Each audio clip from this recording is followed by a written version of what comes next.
Eu quero encorajar você para aqui está um pouco acelerado, ele é mais lento, mas eu acelero um pouquinho mais para me ler mais rápido. E às vezes eu leio mais rápido do que a narração. Então, eu terminei já o Antigo e Novo Testamento pela YouVersion, que é um aplicativo, e agora eu estou terminando o Novo Testamento. A Simone acho que vai concluir, né, meu bem, o Antigo e Novo Testamento, né, a Bíblia toda. Então, mas eu ainda não estou satisfeito, ainda quero mais, né? Então, esse ano foi a Bíblia toda e agora estou concluindo só o Novo Testamento.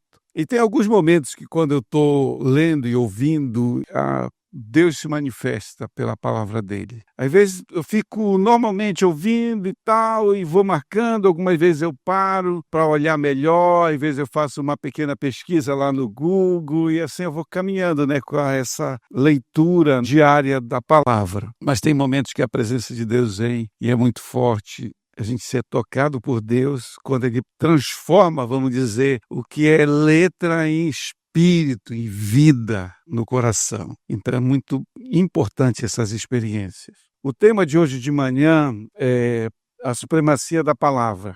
Eu já preguei uma dessas aqui e hoje, com certeza, né, eu coloquei um óculos escuro para disfarçar, um óculos escuro, uma peruca, mas é a mesma palavra que eu preguei um tempo atrás. Eu acho que nunca é demais, porque tem uma praga que, em nome de Jesus, nós não podemos deixar tomar conta da nossa família e nem tomar conta das nossas vidas e nem desse arraial aqui, que é a praga da superficialidade, do relativismo, do esforço humano, da alienação, né, da Bíblia. E isso não é legal, sabe? Então, hoje, a pessoa, até status, né, dizer que eu sou evangélico, eu sou da igreja tal, mas o Senhor, Ele não se conforma com aparências. Ele nos quer uma vida mais profunda, mais comprometida com a palavra dele. Então, o intuito dessa palavra é te chamar de novo para esse livro sagrado, é te chamar de novo para se comprometer, porque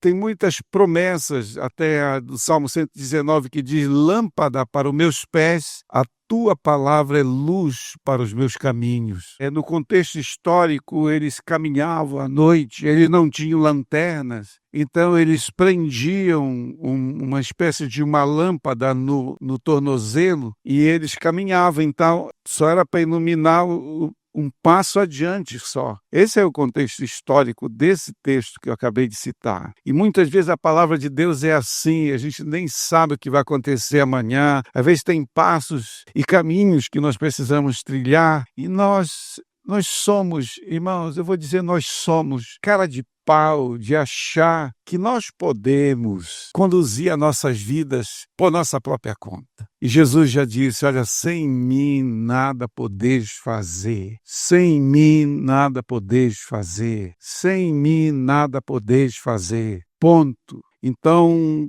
é muito importante. Eu sei que alguns aqui são casais jovens, vão ser pais. Alguns aqui já são pais e querem conduzir o seu casamento, a sua família. Então, saiba que a palavra de Deus, ela é uma bússola para nos orientar, né, nessa floresta tão terrível, cheia de predadores, que é esse mundo. A Bíblia diz que o mundo jaz no maligno. A Bíblia fala que Satanás é o príncipe desse mundo. Então nós vivemos num mundo decaído que conspira para nos destruir todo momento.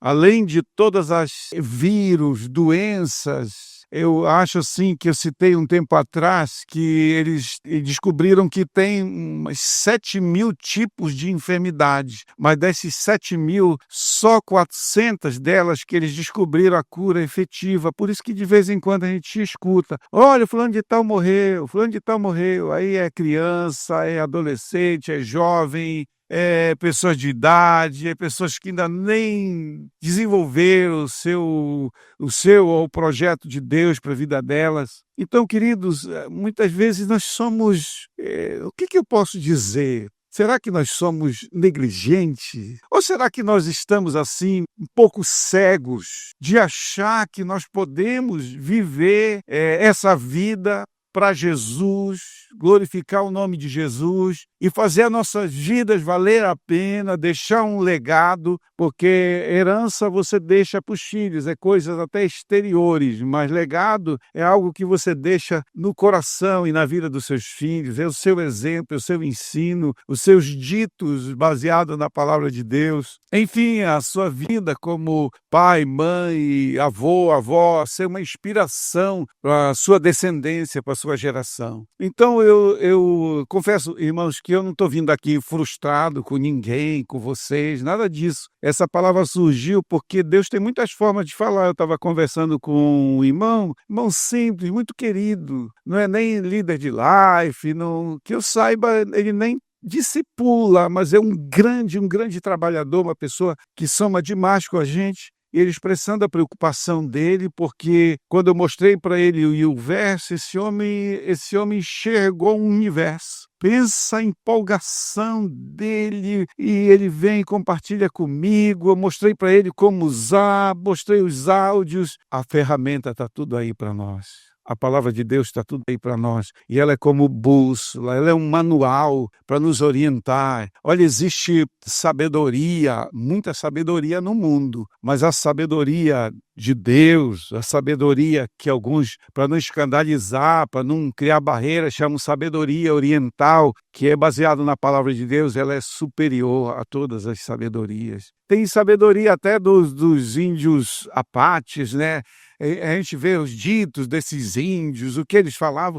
Enfim, tem sabedoria lá do budista, tem sabedoria do shintoísta, enfim. Tem muitas coisas que você encontra frases assim maravilhosas. E muitas delas, até quando você encontra, você vai ver se realmente aquela frase ou aquele provérbio vale a pena, está em linha com as Escrituras. Então, essa sabedoria aqui é uma sabedoria que sobrepuja, ela é maior, porque ela veio do coração de Deus, que nos ama, que nos criou e que produziu um propósito para a gente viver nessa pequena vírgula diante da eternidade, esse tempo que é uma pequena vírgula diante da eternidade que está diante de nós. Amém, queridos? Glória a Deus. Quantos aqui estão comigo? Deu glória a Deus aí. Então, ela é um manual, ela é uma arma de guerra, porque a nossa luta não é contra seres humanos, é contra as forças espirituais do mal, e eles sabem disso. Já tive experiências que me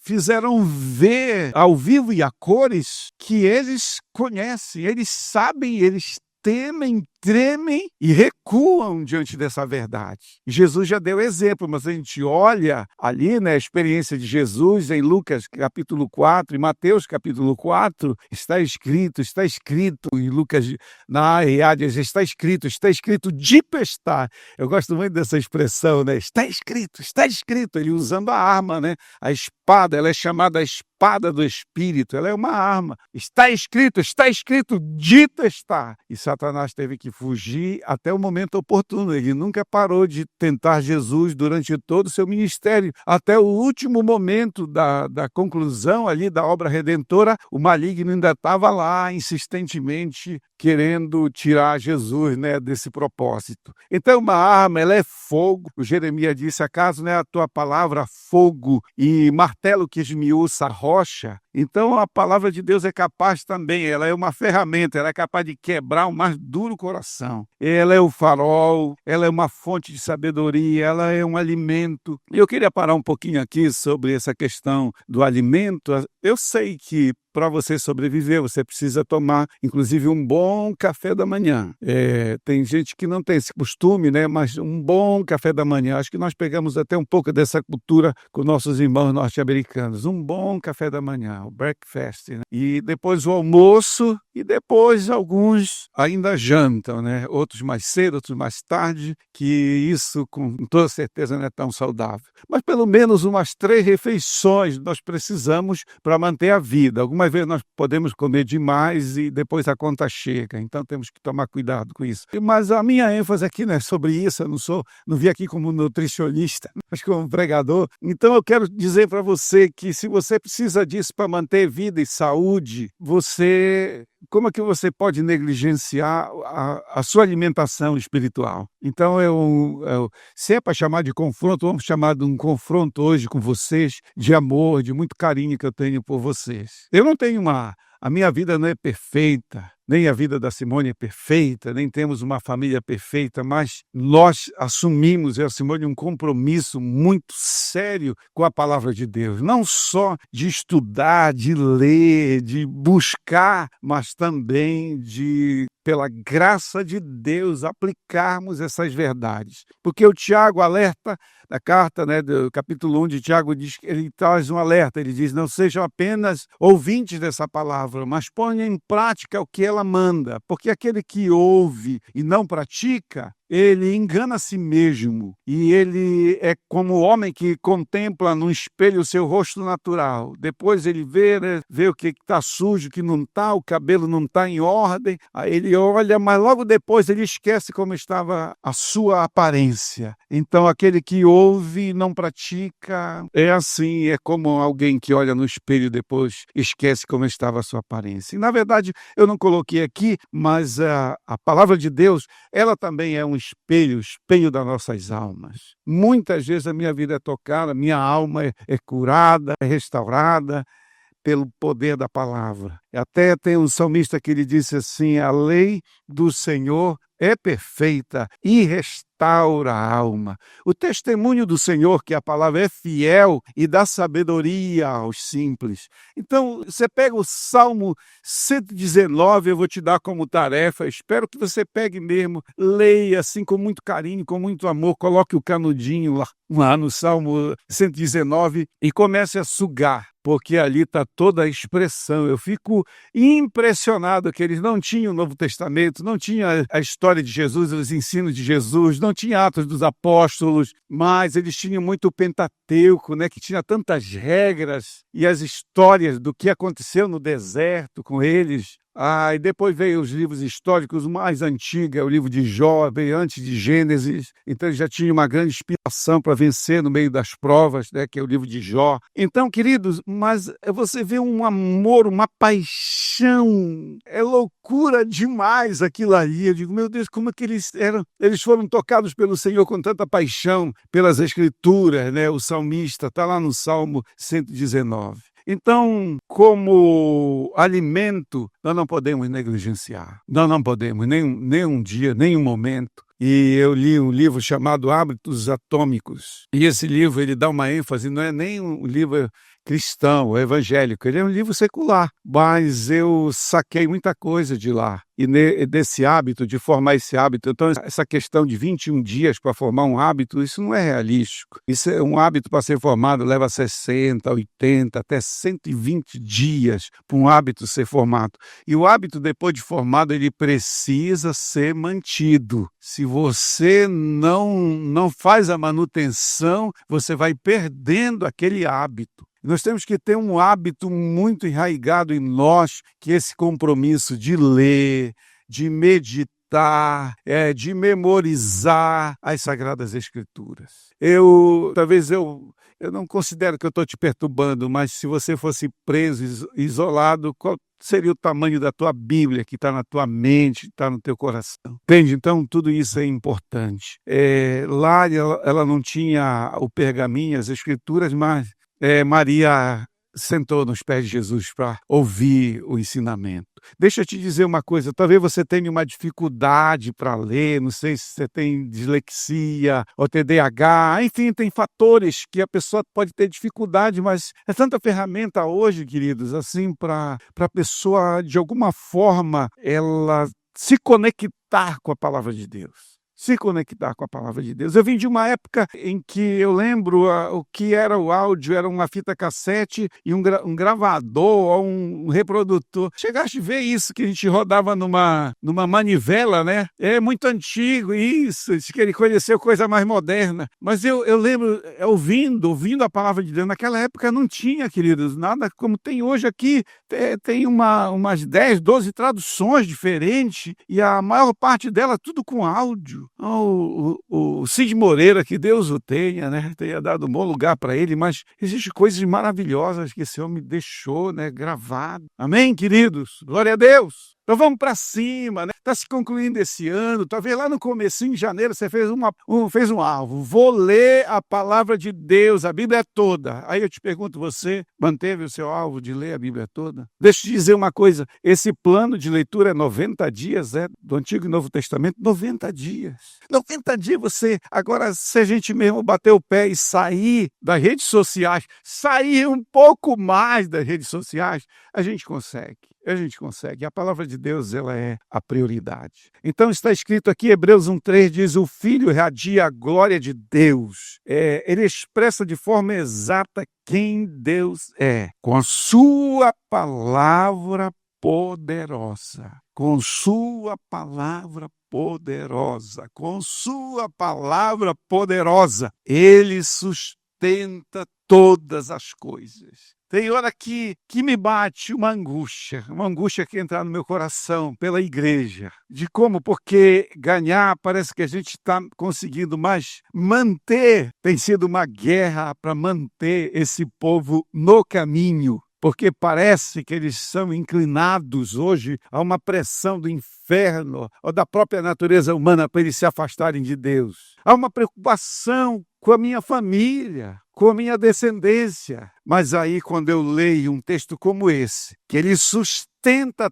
todas as coisas, pela palavra do seu poder, ele sustenta todas as coisas. Depois de de nos purificar dos nossos pecados, sentou-se no lugar de honra à direita de Deus, do Deus majestoso no céu. Então, eu acho isso forte demais. Por exemplo, quando fala que ele sentou à direita do Deus majestoso no céu, eu tenho que lembrar Efésios 2:6, que diz que juntamente com ele nos ressuscitou, ou seja, tudo que aconteceu com Cristo aconteceu conosco, espiritualmente falando, e nos fez assentar nos lugares celestiais em Cristo Jesus. Eu lembro do nosso primeiro camp, que era andando em amor, ou andando em santidade. A gente estudou muito o livro de Efésios, aprendendo essa verdade que eu tenho que estar sentado em Cristo, mas continuar caminhando aqui, praticando a palavra de Deus. Então, queridos, esse é o grande desafio. Forme de novo o alvo.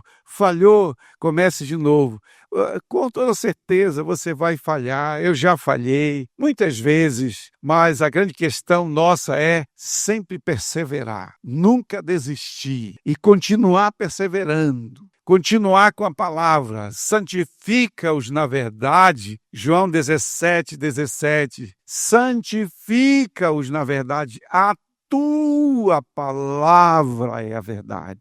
Lá no livro de Efésios diz que a igreja que somos nós somos santificados pelo lavar da água pela palavra. É no contexto entre marido e mulher, mas ele traz uma revelação. Como é que nós somos limpos? Nós somos limpos pelo lavar da água pela palavra. E diz assim, para ele apresentar, ele faz isso através da palavra dele, para apresentar a si mesmo uma igreja. Quem é a igreja? Eu e você. Gloriosa, sem mácula, sem mancha, nem ruga, nem coisa semelhante, mas santa e sem defeito. Como é que vai acontecer isso? Pelo lavar da água pela palavra. Aquele texto do lavar dos pés esconde uma revelação ali muito grande. Porque Jesus começa a lavar os pés e o Pedro se exalta e diz, o senhor vai lavar os pés a mim? De jeito nenhum. Aí o que é que ele diz para o Pedro? Se eu não lavar os teus pés, você não tem parte comigo. E aí ele logo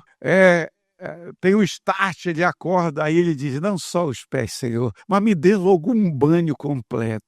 E o que Jesus responde? Jesus diz, para aquele que já se lavou, não precisa lavar senão os pés. E o que significa isso? Significa, queridos, que os seus pés é a parte que mais suja, que está em contato com a terra, com a poeira, enfim. E aí, qual é essa terra? A terra desse mundo. A terra contaminada desse mundo, a poeira desse mundo. Eu lembro, anos atrás, uma moça que ela trabalhava numa loja no centro da cidade, e ali era igual corrutela de garimpo, aqueles bares de garimpo, que cada um tem um brega pai d'égua mais doido, né? Então aí ela ficava, era dessa loja aqui, era na loja que ela trabalhava, e era só aquelas músicas maravilhosas, para não falar o contrário, né? E aí o dia inteiro, desde manhã até comecinho da noite, quando ela voltava, ela disse assim: quando eu venho de lá, eu venho me sentindo suja. O que eu faço? Eu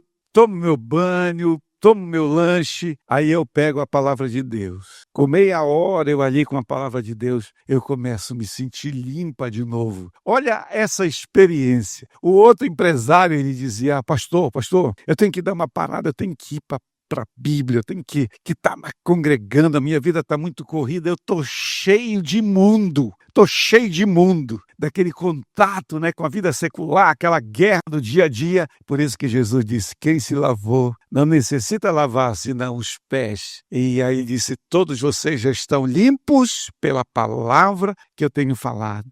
Então é algo para a gente sempre estar ouvindo esse chofar, essa trombeta nos chamando para a palavra. E aí de novo eu te pergunto: quanto tempo que você está gastando, não nem gastando, investindo com a palavra de Deus? Qual é a forma que a gente pode trabalhar com a nossa família, com os filhos que ainda estão em casa, com a palavra de Deus? Porque eu ouvi o testemunho de um cara que ele disse que ele estava na praia de Copacabana, chapado de drogas, quando ele viu um demônio se erguendo e vindo na direção dele. Ele disse: naquela hora eu fiquei tão apavorado que a única coisa que me veio na mente foi os versículos que a minha avó me ensinou. E ele começou a citar os versículos e aquele espírito maligno se afastou dele. Então, não só o espírito maligno, mas o pecado, enfim, todas essas coisas horríveis desse mundo vão ficar longe em nome de Jesus pelo poder da palavra de Deus. Então, eu vou falar aqui duas faces de uma mesma moeda. A primeira face está lá em Josué 1:8, que diz: não cesses de falar deste livro da lei, antes medita nele. A palavra até meditar aqui é sussurrar baixinho, é falar baixinho, né? Sussurrar. Medita nele dia e noite para que tenhas o cuidado de fazer segundo tudo quanto nele está escrito, então farás prosperar. A palavra tissalear, que é ter o sucesso em todas as áreas da vida, tissalear no hebraico. Então tissalear, tu vais prosperar em todos os aspectos da vida. Vai prosperar, farás prosperar o teu caminho e tu serás bem-sucedido. Quem aqui quer prosperar e ser bem-sucedido? Todos nós, queridos. Agora, oh meu Deus, eu quero te pegar pelo colarinho hoje. Eu quero prosperar. E aí a gente pode pegar uma ideia que gente comprometida com a Bíblia só é um povo pobre, lascado, miserável, que vive sempre em maguila, em luta. Crente maguila, entendeu? Vocês estão entendendo? Eu quero, então demonstre realmente, eu quero te pegar pelo teu colarinho, demonstre mesmo que você quer prosperar e ser bem-sucedido. Porque, irmãos, eu vou te falar uma coisa. Esse é o grande segredo, preste atenção, o grande segredo de uma prosperidade sustentável. E esse é um grande segredo de um enriquecimento até financeiro sustentável, porque muitos enriqueceram, se tornaram até multimilionários, de forma errada, longe da palavra de Deus, e depois tudo se perdeu. Eu estava vendo a história de um homem que ele, parece que o dinheiro que ele tinha em dólar era uns, eu não sei, talvez eu coloque por baixo, uns 5 ou 6 containers enormes, carregados de papel moeda só com a maior nota de dólar. Era só uma parte dos recursos que ele tinha. Se fosse colocar, empilhar, é muito, muito dinheiro, mas Pensa como que ficou, porque ele casou a segunda vez, como ficaram as duas viúvas, como são os filhos. Irmãos, é muito triste, muito triste. Os filhos não têm nem nacionalidade, são expatriados. Vivem como se fosse de favor num certo país aí. Aí eu fico olhando essas histórias, eu lembro de um dono de uma grande empresa, mas não era prosperidade sustentável e bíblica. E a Bíblia diz que aquele que ajunta riqueza não retamente, no meio dos seus dias ele a deixará e no final ele será um tolo. E esse rapaz morreu de forma abrupta no meio do grande sucesso que ele estava tendo financeiro. Quantos aqui querem prosperidade, serem um sucesso de forma sustentável? Amém. Diga amém bem alto, irmão. Eu também quero isso. Qual é o segredo? Se eu falar só e já concluir aqui, já está de bom tamanho. Não cesses, não cesses. Presta atenção. Nós estamos meditando juntos aqui, pensando, né? Só aí, não serve de falar, não, vamos parar. Vamos olhar o texto, vamos deixar ele vir para dentro de nós. Não cesses de falar desse livro da lei. Esse falar está muito ligado com medita nele, porque meditar é o quê? Sussurrar a palavra. Dia e noite. Esse que, pastor, não vamos trabalhar, é? Não, minha irmã, sempre ter a palavra do Senhor com você para todos os momentos. Para que tenhas, vou repetir de novo, vou ficar aqui, o cuidado de fazer segundo tudo quanto nele está escrito. Sempre que um rei de Israel assumia o trono, ele tinha que ter uma cópia desse livro com ele, para ele não fazer bobagem, não pisar na bola. E muitos reis desses aí se afastaram do livro. Vou citar rapidamente, porque não existe uma reforma, um avivamento. Vou colocar avivamento, onde vem a presença manifesta de Deus, a glória de Deus se manifesta na vida de uma igreja, na vida de um povo. Não existe avivamento sem Bíblia. Quer que eu te cite um exemplo? O Manassés, quem que é Manassés? Rapaz, o Manassés é o pai de Amon. Quem é Amon? O pai de Josias. E quem era o pai de Manassés? Ezequias. Irmão, quando a gente lê a palavra de Deus, é algo maravilhoso, que a gente vai entendendo tudo isso e tomando muitos exemplos. Então, olha o exemplo do Ezequias, né, que colocou a carta de ameaça diante de Deus, chamou o profeta, clamou o Senhor, e Deus trouxe um grande livramento. Deus disse, nenhuma flecha vai ser lançada contra essa cidade, por amor de mim, por amor do meu servo Davi. Então, a gente vê grandes vitórias. Depois fez uma bobagem no final, né? Ele ia morrer, põe em ordem a tua casa, porque certamente morrerás e não viverás. E ele clamou, virou para a parede, clamou, chorou, e o Senhor deu mais 15 anos. A prova disso, ele fez retroceder a sombra no relógio de Acaz, relógio de sol. Eu já vi um relógio de sol, e quando eu vi aquele relógio de sol, eu lembrei do texto, eu fiquei mais impressionado. Eu digo, Deus mexeu no universo para atender por sua misericórdia esse homem, e deu mais 15 anos. Mas o que valeu os 15 anos? Ele fez uma maior bobagem, ele expôs os tesouros de Israel, as armas, para o povo babilônico, os enviados de Babilônia. Aí os caras colheram toda a informação, serviço de inteligência. Quando eles já vieram para buscar tudo isso, queridos. Que tolice. Então fica uma lição para mim e para você. Nem tudo da sua vida financeira você pode estar contando para qualquer pessoa. Eu não tenho nem coragem de perguntar, Elias, quanto é que tu fatura por mês? Deus me livre. Irmãos, eu tenho uma ética assim, a não ser que a pessoa venha falar, confie para falar. Eu sei que a pessoa fala muito comigo das dívidas dela, mas quando elas estão bombando, ela não conversa comigo. Então, não, nem todo plano seu você pode estar contando para os outros. Fica a lição do rei Ezequias. Muito bem. Aí vem esse Manassés. Meu Deus do céu, que homem diabólico. Introduziu o ocultismo, a bruxaria, era Aserá, Baal e o grande ídolo Moloque, lá no Vale de Inom. Era uma estátua de bronze oca, ele metia o fogo embaixo, ele tinha os braços assim, aquele demônio. E esse rei Manassés teve coragem de colocar os seus filhos para fritar, para sacrificar nos braços de Moloque. Olha o distanciamento da palavra. E aí nasce Amon. Viveu 2 anos, foi morto pelos seus oficiais.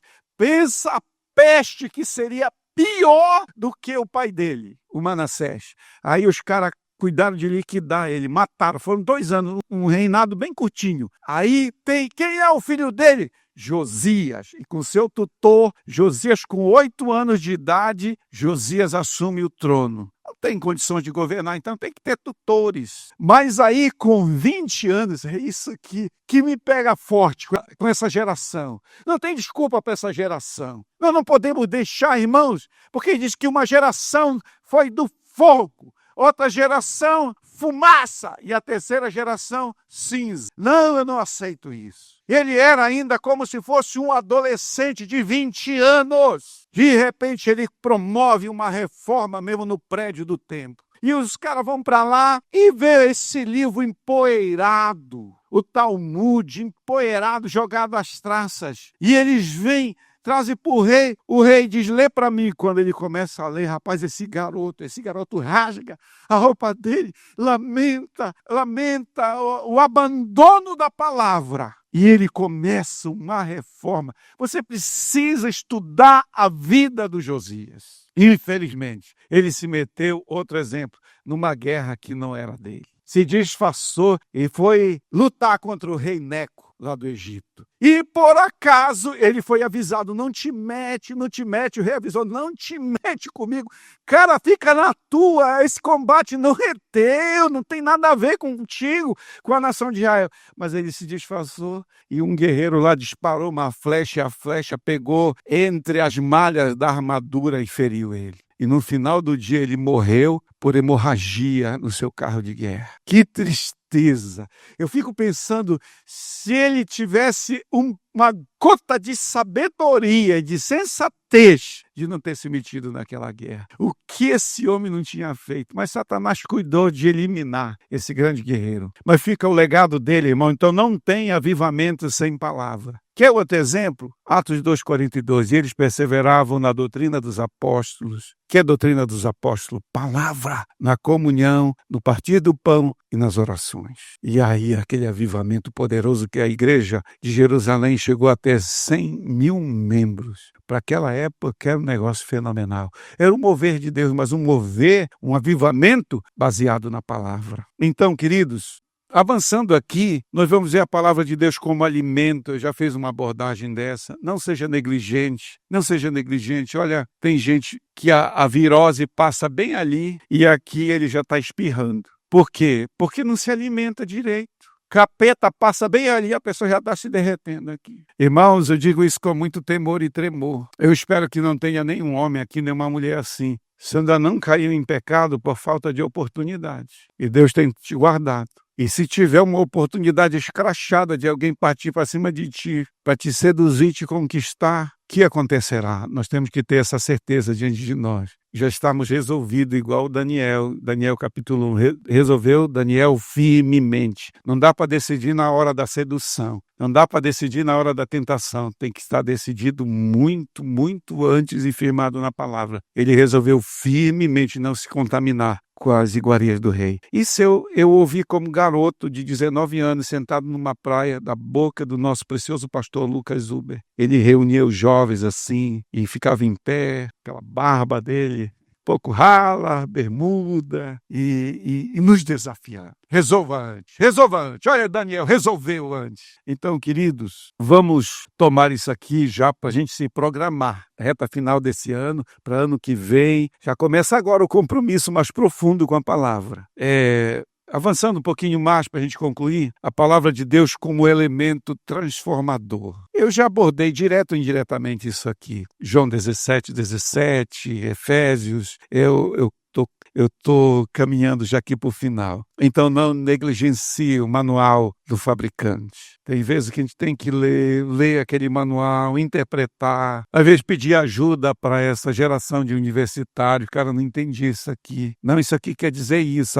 Tá ótimo. Como é que eu faço? Lembra do alto oficial? Vou terminar com esse exemplo. Aquele homem tinha muita fome de Deus. Ele veio provavelmente por uma missão diplomática em Israel, mas ele já tinha um coração. Talvez não seria a primeira viagem, mas ele já estava cativo, né, por essa sabedoria. Lembra a rainha de Sabá, que viajou quilômetros para ouvir a sabedoria de Salomão? E ela disse, olha, eu fui surpreendida para melhor, na minha linguagem, né? Eu fui surpreendida para melhor. É muito mais do que me contaram. Então, por quê? Porque até então ele era um homem que tinha a palavra de Deus na vida dele. Depois, infelizmente, não vigiou. Por isso que eu falo dos hábitos, os hábitos sendo mantidos.